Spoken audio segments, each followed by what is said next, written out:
Good morning. Some winter-like weather has certainly made its way into New Mexico. Here's what it looked like last night along I-40 out in the East Mountains. A little bit of flurries there. And it doesn't just stop with the cold temps. Snow flurries dusted the roads in some parts of the state. This morning, the state is warning drivers, be very careful out there, especially along I-40 around Santa Rosa. Here's a look from the New Mexico DOT's traffic cam. All right, and it looks like more freezing weather could be on the way. Hope you're having a good and a warm start this morning. Welcome to KRQE News 13. I'm Matt Morrow. Good morning, everyone. I'm Krista Gutierrez. Today is Thursday, November 13th. We've been saying all morning it is freezing outside. This winter-like weather is the reason Santa Rosa schools and Vaughn schools are on a 2-hour delay this morning. It's not over just yet. We are not warming up for a while. No, meteorologist Cassandra Kermey is here right now. Cassie, how cold is it as we speak? You know, Matt, outside we actually dropped a degree just within the last few minutes. We're now sitting at about 21 degrees here in the metro area. Some spots, though, throughout the state in the single digits. It's only 5 degrees in Raton, Las Vegas, 4 degrees, and 8 degrees in Clayton. So a chilly start to the day. Now, as we go through the afternoon, we're not going to warm up too much. We'll have plenty of sunshine here in the metro area, but we're going to stay cold, 42 degrees at lunchtime. At 5, we'll still be in the 40s, right at around 44 degrees. And we do have a hard freeze in place for the metro area, extending down into the lower Rio Grande Valley. This lasts until 10 a.m. Coldest time of the day, really for about the next hour and a half is when we're going to see those temperatures stay at least in the low 20s for us. But we do have some good news as we get you into your Friday and your Saturday. We are going to see some warmer temperatures. We're going to be kind of forgetting this chilly weather, at least for a couple of days. I'll have more details on that coming up in just a few minutes, and we'll talk about when we'll get our next big blast of cold weather as well. As we mentioned a minute ago, some roads and highways here in New Mexico are a mess. Take a look at this. It's a live map from nmroads.com. It shows some of the trouble spots. This is what nmroads.com says this morning. So we got I-40 snow-packed and icy from Dahlia all the way to Santa Rosa. Just south of that, pretty much the same conditions. We're talking US 54. This is Vaughn up to Santa Rosa. Again, that's why schools there are on a 2-hour delay. Then north of that area, I-25 is bad from Roe to just north of Los Alamos. Is snow-packed and icy roads. If you're headed out that way, give yourself extra time. You may need it, or find another route. Stay home. All right. Plus, do not forget, you send them, we share them.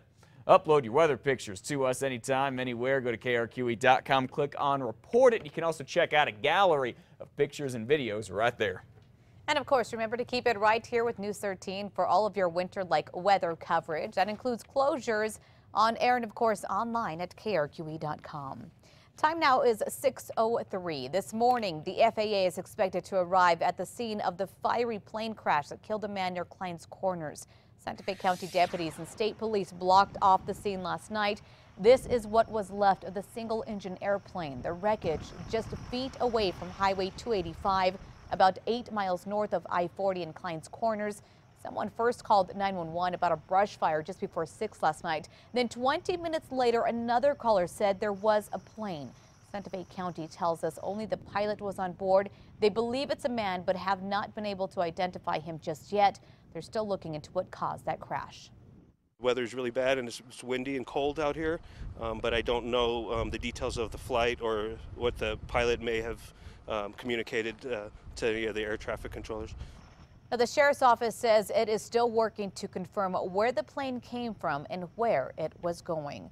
Meanwhile, we are learning more about the crash of Virgin Galactic's Spaceship Two this morning. Yesterday, the pilot told investigators that he did not know his co-pilot had prematurely unlocked the braking system. The NTSB has said Spaceship Two broke apart about 3 seconds after the co-pilot unlocked that braking system over the Mojave Desert.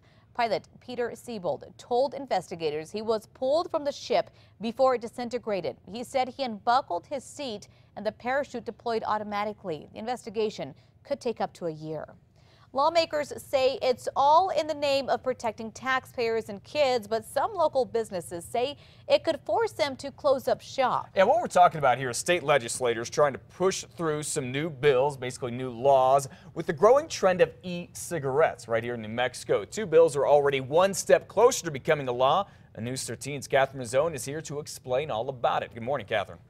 Good morning, Matt. One lawmaker we spoke with says it's about time the e-cigarette community is regulated. His big concern is that kids will get their hands on the nicotine-filled product. Nicotine products in e-cigarettes are totally unregulated and untaxed. State Senator Cisco McSorley says without regulation, consumers have no idea where their e-cig juice is coming from, which is the liquid put into the electronic cigarette. And there's no regulation as to who can buy it. One of the bills the Tobacco Settlement Revenue Oversight Committee pushed through would make it illegal for kids under 18 to buy e-cigs and e-cig products. McSorley says he's worried kids who pick up e-cigs could get hooked to nicotine and could end up smoking. E-cigarette shops we spoke with aren't opposed to that law. They say they already self-regulate who they sell to. We already don't sell to minors. Yeah, that's definitely a good law to have. Yeah. If young people are becoming addicted to nicotine through the use of vapor and e-cigarettes, then we have to try to protect the taxpayers of the state of New Mexico in the medical and other costs that the state is going to incur. Now, the second bill is where the sides are at odds. It could put a tax on e-cigs and the nicotine solution inside, much like tobacco products are taxed. McSorley says it's needed, but businesses say the amount of the tax and who they're being lumped in with is what has them upset. That part of the story in our next half hour. Matt, back to you. Thank you for the update on that, Catherine. Now the bills have passed the committee phase. They are set to be introduced during the next legislative session. Crystal?